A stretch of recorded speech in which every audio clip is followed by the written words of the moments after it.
Okay, guys, questions are keep coming. Let's have a timeout and do some driving because otherwise, I mean, we just had some go on the on the track, so maybe we should do some driving. So what I'm gonna do now is I'm gonna get uh, the aggressive preset as usual because I like it more than the safe and it is a little bit faster. Do a couple of laps and see if we can, control and do all the work that we did on the reference points and see how we are, and then we can switch on the race weekend and go on from there. Oops. You see how the turbo kicks in. Now, first of all, the BMW is like a diesel engine, it likes to work to low to medium revs, so you don't have to over rev it. Okay, so braking at the yellow there, keep braking, second gear, accelerate, tiny tap on the brakes, some costing, tiny tap on the brakes again, exit, accelerate, cost, accelerate again. Okay, a bit of braking here, and now I have to wait, and do this. This is what I usually like to do. Then we will see if that is better or the other way is better. Brake, whoops, fourth gear, inside, second gear. Alright. Stay at the right side and brake, turn, alright, yeah. Did you saw my steering wheel? Now I ended up very wide here at the exit. That wasn't good. So I have to rotate the car a bit better.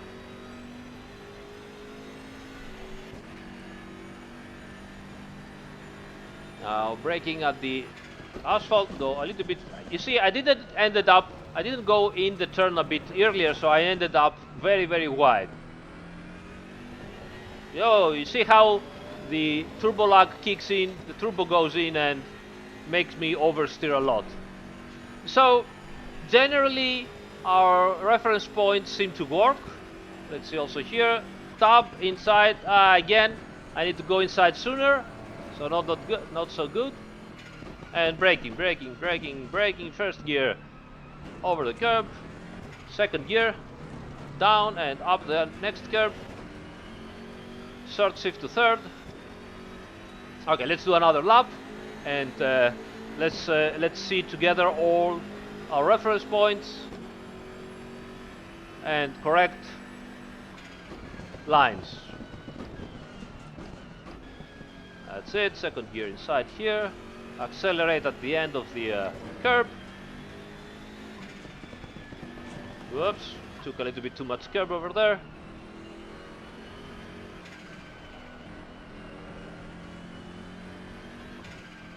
Here I have to brake a little bit sooner than I thought I should be. Ooh, when the turbo kicks in, it's really first gear.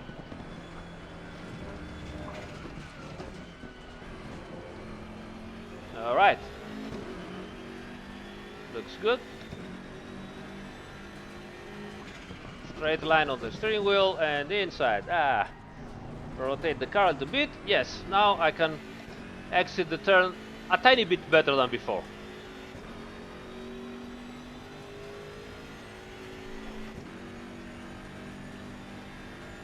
Let's be more careful around here. Inside, yeah, that was much better. Braking, and now late apex. Whoop! Too violent on the accelerator, and you saw the oversteer.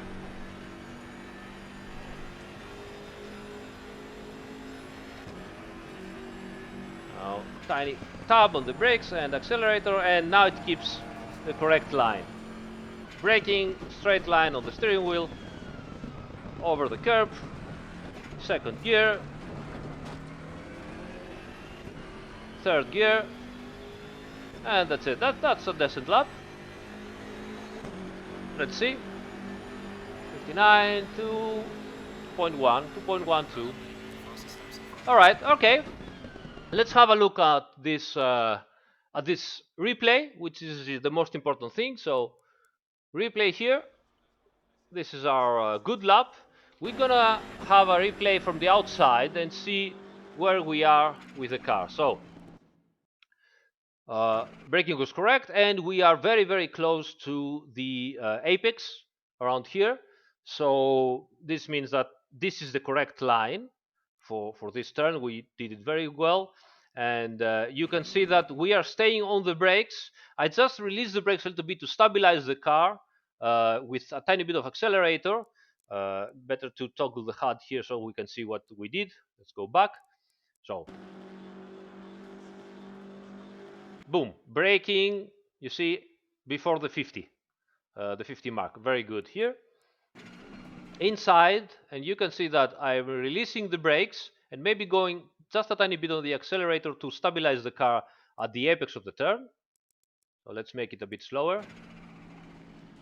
I didn't even go into the accelerator practically. Now I am gearing down, so gear change down, and the accelerator you see is from the automatic blip to raise the revs of the engine so that the downshift can happen. Yeah. So I keep braking. See how I keep modulating the braking force here. Very, very tiny braking force. I cannot brake too much because the car is way too much on the outside. You can see also the roll of the car here. See how close it is.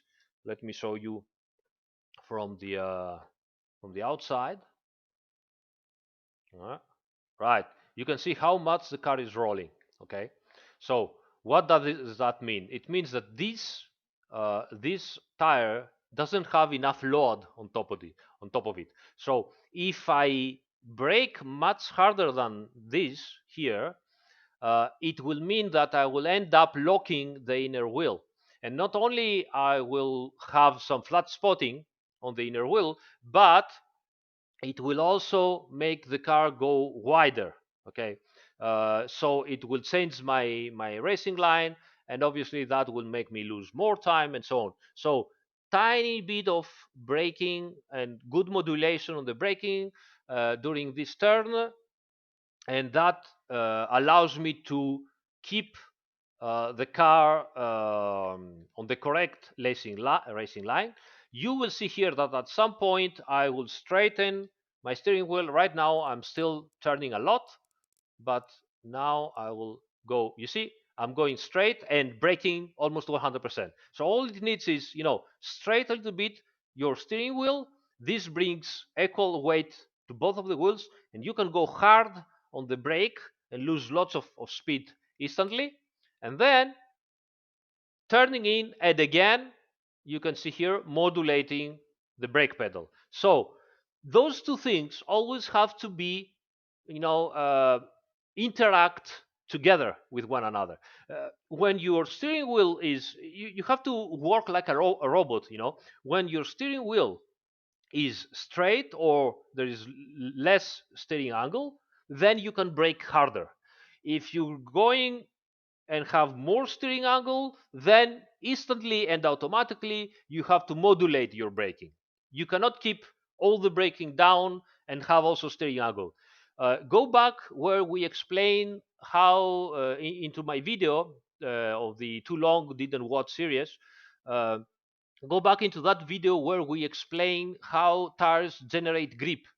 Tires generate grip in one direction practically. Yes, they can generate grip in two directions, but the more you ask from one direction, the less grip will generate to the other direction. So either you ask them braking grip in the longitudinal axis, okay, direction, and so if you ask them all the braking grip or the acceleration, if you are exiting the corner, so if you ask from the tires all the longitudinal grip, then you have to keep your steering wheel straight. If you are asking from your tires lateral grip, then you have to not asking also longitudinal grip. So if you are turning, you have to modulate your braking or even not brake at all, because otherwise if you're asking all the lateral grip, you cannot also ask for longitudinal grip. Okay, is that clear, guys? All right. Okay. So, we are at 280 concurrent viewers. Amazing. So, this is what we did. Let's see it again. Fast and slower here. So, we are turning in. We are asking nothing, so we can get all the lateral grip. And now we are braking. You see, for a while I'm having very, very small steering angle. And while I'm having this small steering angle, I can push harder on the brakes. And then, now that I'm turning to the turn again, turning the steering wheel, you will see that I will start modulating the braking. So you see, again, now I'm turning all the way, so I'm asking lots of lateral grip on the tires, and I have to modulate a lot my braking, because otherwise I will end up wide in understeer.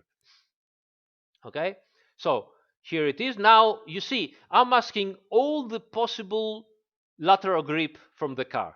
Since I'm asking all the possible lateral grip, I have to not ask any longitudinal grip at all. So that I'm not braking, I'm not accelerating, I'm going into coasting.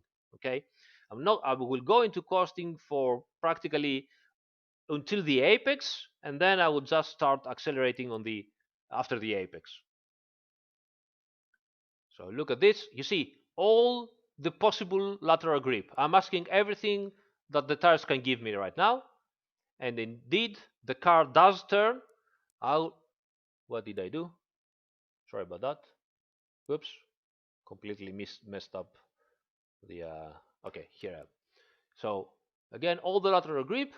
And as we said, I'm arriving here at the white mark. And before the white mark, since the car has the correct angle, I can start to accelerate. I will also rotate the car a little bit on the power oversteer. Maybe that's not the correct, because you see I'm going a little bit wild on the accelerator. Maybe that's not the perfect style to do it. It's better if you go more gradually and keep the car without, spinning the rear wheels. But I've managed to do that. I'm accelerating like this. You see the car rotating, so I need to uh, um, turn back the steering wheel. I ask less lateral grip and try to give some traction at the rear tires. And here it is, exiting. You see I'm correcting a little bit. This is what we're saying here, the feedback. So it's not like I'm having tons of oversteer, but I can feel the oversteer coming, hearing from the engine going up to the revs. So while I am into this position here, you see that I'm now feeling that the car is starting to rotate, so I'm starting to feedback to, give feedback to the car to keep the weight at the rear tires and try to get it a little bit, stop the over rotation. Okay, so I'm trying to stop the over rotation of the car and keep the traction and the forward movement. If I wouldn't do this fast movement, look at my steering wheel. You see, pump, this very, very fast correction.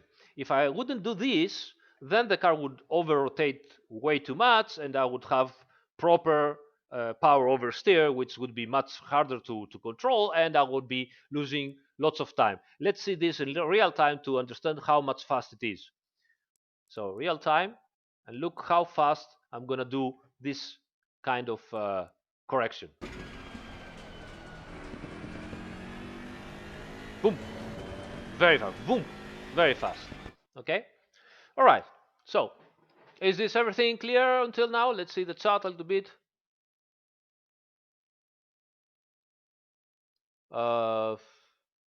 Little question here from Jam Kuso.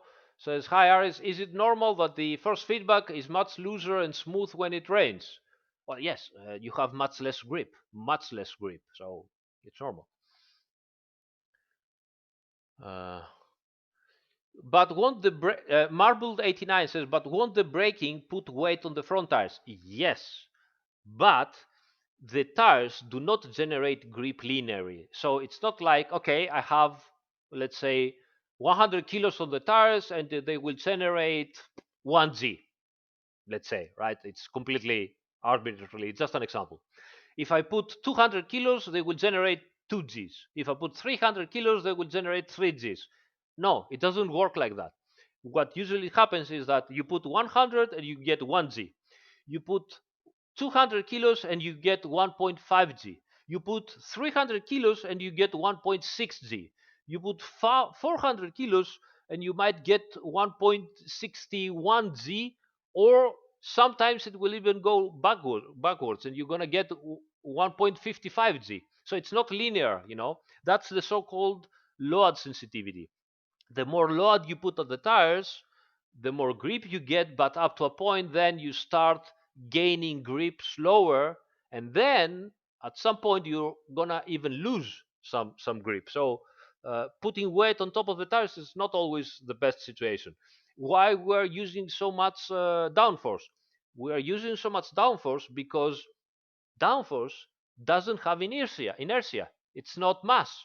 So yes, we put weight on top of the tires, but we don't have also the mass and the inertia of the weight to drag the car out. It's just force on top of them. So that's different. Uh, all right. Rajan Bazinet says, "What are your settings to have the free camera so fast around the car?" Here it is. You see, you have the little scroll wheel, right? So you press F7, and then you move with the right mouse click, and as you can see, normally it's very slow. And then put you do with the scroll wheel. You see, if I do backwards the scroll wheel, it becomes very slow or even stops, right? And if I go the scroll wheel forward like this, it becomes faster and faster. You see, very fast. That's how you do it.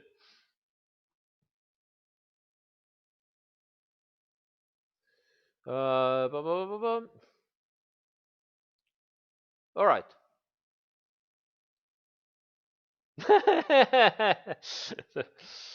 After midnight says, if Aris is making the in-game descriptions, we'll have to scroll for ages. That's why we don't. All right. Okay, so let's go on. Let's see a little bit what we did. So here, as we said, on those turns, you have to, little taps on the brake before its turn and try to have as correct line as possible. So this is correct here. Accelerate on tab on the brakes. Inside, I've missed a little bit here the apex. I was a little bit wide. Tab on the brakes. In again. That was decent. Maybe I could use more of the curb. I'm a little bit too close here. Tab on the brakes. Now here, we said that we should start, waiting for the car and accelerating with this mark. But it seems that I have to do it much sooner. So we'll have to check this uh, reference point and maybe see if we can find something else. But for sure, I have to coast or even brake a little bit much sooner. So here's the trick. Instead of going wide into this place, I'm trying to keep the car as close as possible and end up in the middle of the road, like that. Okay, and then go as fast as possible to the right hand so that I can have as good entry and wide entry to the next turn towards left as possible from the width of the road. That will help me carry much more speed in the turn and outside at the exit. So here we go. You see, very wide, and go in just a little bit of cost. Now, you really have to be very precise and careful here, because if you overdo it, the speed is you get a lot of speed here, and you can easily slide wide and outside the road here. And if you slide wide, since this turn keeps going, if you put your tires on the grass here, there's no way in again. You would just stay wide. It's terrible. So be very careful and precise when you apply throttle. If you feel just a tiny hint of understeer, just back off and wait again. Blah, blah, blah, blah, blah. So I'm perfect here. A little bit of luck also. All right. This is all flat out, no problems at all. Now here we're gonna brake at the 50 meters, more or less, a tiny bit earlier. Yeah, that's good. And you see how I'm going to the apex on the curb here. So I'm gonna just touch the curb over here. You see I'm already on the accelerator, and this is important here. So brake early, go in, and already on the accelerator. I'm a tiny bit too wide here, so I didn't make the correct line. So be careful here, because if you go way too wide, you're gonna get a track penalty. And again, braking correctly. Let's see how I did this turn. If I did it correctly, then as I'm approaching the curb, I should be starting on the accelerator and not after the curb. So brake, brake, brake. You see how little brake I have right now. I'm almost coasting. And now I'm already on the accelerator before the curb. This is the correct way to do this turn. So you have to get on the accelerator before you are going over the curb. If you are finding yourself going on the accelerator after the curb because you're still trying to, brake to make the turn, then that means that you are braking way too late, trying to gain some time, but instead you're losing time. You can see here, all the way on the accelerator, perfect exit, and we're done. Now here, all the way to the right hand side of the road. Let's go inside and see our steering wheel, how I keep it straight to make my braking distance as short as possible. Here it is. You see, completely straight, 100% braking.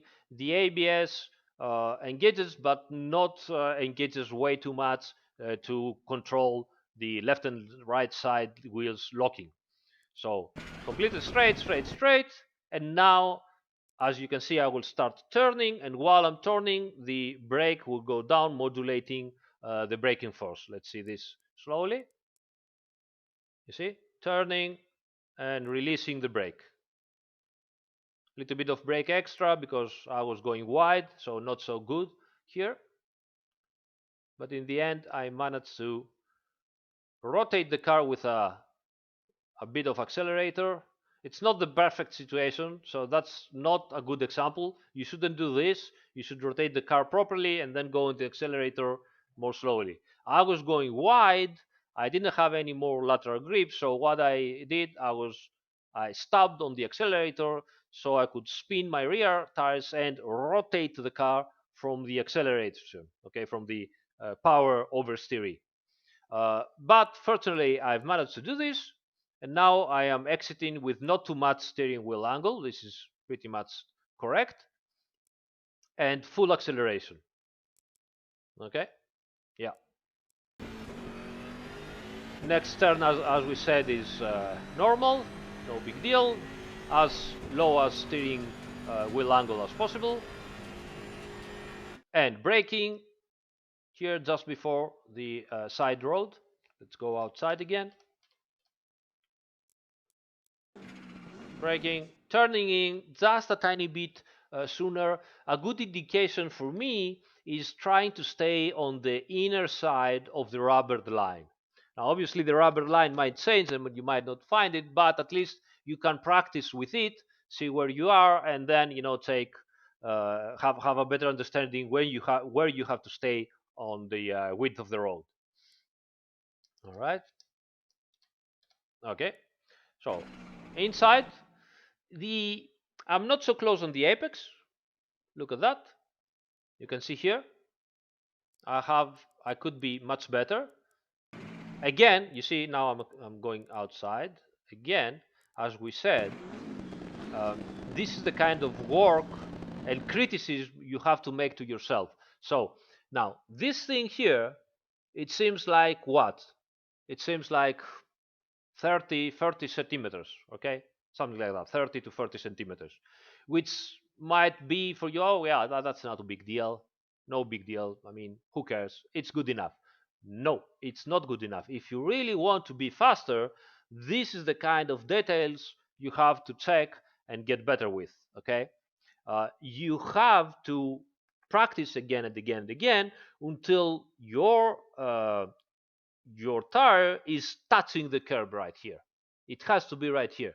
This kind of distance is unacceptable. Even if your lap time at the end is satisfactory for your level, and you say, okay, I did my new best lap, I'm very satisfied, I've improved my lap times and everything. Don't don't stay there. Okay, don't do this to yourself. Go back, check the replays, find all these kind of things, and get better. This is what the aliens have better than us, okay, from all of us. The aliens will never be satisfied with this thing. Will be right over here, touching the curb. And if the curb, is if the curb is good for them and they can use it, they will be here, which is another 40 centimeters or more. So do that if you have ended your practice session and you're like, well, that's good, I've gained half a second, I'm very glad, I've improved, I feel better with the car, I have a good setup, I'm so glad with myself. Fine, stop, look and watch your replay, and wherever you see this kind of thing, then you know that, okay, next, tomorrow, after tomorrow, I don't know, next time, go in and try to improve those details. Those details are 1/10 of a second or 2/10 of a second lap time, and as we said, if you add 1 or 2/10 of a second for the whole lap, you're gonna be better by 1, 2, or 3 seconds, depending on the circuit and how many turns each circuit have. So this is how you train yourself. All right, let's move on. Again, exit good on the curb. Just before the curb, we are braking again and going in. You see that I'm trying to make a late apex here. So now I'm going to go in. You see how I'm turning the car towards the apex, much late apex. Again, here, the lap time was not bad, but as we said, this is totally unacceptable. It's not good. I should have should have placed my front tire here, exactly on the white line, and I'm not, which are tenths over tenths of a tenth of a second. Okay? Okay. Right, let's move on. This is all easy. Flat out. What a sound, huh? Listen to that. Pam! Nice. So again, braking before the 50 meters mark, and you see how I throw the car in. Now, because of the speed, and if you go directly on the accelerator, you can throw the car into the turn with relatively safety. Now, this is good. This is exactly where I should have been, on top of the curb, and as you can see, I'm already 100% on the accelerator, which means that I keep the car going forwards. I'm not losing time. The balance, the aero balance, because I'm on the accelerator, I don't have much pitch, so the car is more stable. And if I have done everything correctly, I'm gonna end out on top of this curb, and everything is fine. Now again, braking before the 100 meters. Remember, straight. Your steering wheel has to be as straight as possible and point to the outside of the road. You don't have to be at the outside before the braking zone. So you don't have to be at the outside here. So see, here is where I'm braking. I don't have to be at the outside now. I don't have to be at this place right now. I have to point the car in a straight line towards the outside where my turn in will be. So don't move your car like crazy to go here before the braking zone. Just point the car where you want it to be. That's why you have to look as far as possible right? So point the car right here, okay, and you'll see where we are going to end up. Look at that. You see? You see where we ended up? We ended up at the left side of the road by braking in a straight line but pointing towards the side of the road. Okay? So go in again. Now this time we got the whole um, curb around here. It was a little bit of a bumpy ride, but we'll get into that later. Boom. And again, you see how now let's go to this again. So I'm going into first gear. First gear is also, since it is a very slow turn, you already can see that I'm at 4,000 RPM. So you really need the first gear to go in. Now, down the curb and full acceleration. Okay. Now I have to turn towards left for the other apex of the chicane. So while I'm doing this, you will see that I will short shift in second gear so that I'm not staying on the first gear and have too much torque on the rear wheels and start spinning and having, unbalanced car and too much power oversteer. So as I turn in second gear, waiting a little bit with a bit of acceleration, and then full on the throttle outside the chicane. Now again, I'm around 6,000 RPM, and you will see that I might need to short shift. I might not. I don't remember here how we did the turn. So third gear, yes, a tiny bit of short shifting, and that's it. So that was our lap at Suzuka. Okay, so again, always watch your replays. Always watch a better driver replay. It's fun and there is a lot to learn, and there is lots of things to make you, get better and faster.